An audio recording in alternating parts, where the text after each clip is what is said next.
নাম কারাপ্ট লিস্টে থাকবে। ভালো করে শুনুন, 38 জন টিচারের বাচ্চা স্কুলে পড়াশোনা করে। এবার একটু হাত তুলে বলুন তো যে কতজন টিচারের ছেলে মেয়ে সরকারি স্কুলে পড়ে।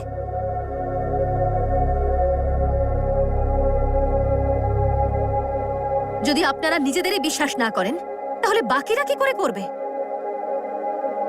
এবার আমি ভেতরে ঢুকবো। কারোর সাহস থাকলে আমাকে আটকে দেখাক।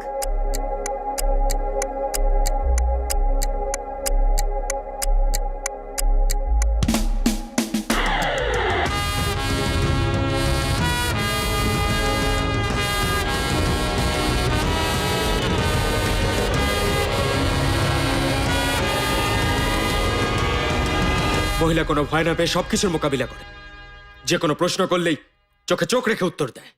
আর এখন ওকে গোটা শহর চিন্তা শুরু করেছে। আমরা যদি ওর কোনো ক্ষতি করি তাহলে আখেরে আমাদেরই ক্ষতি হয়ে যাবে।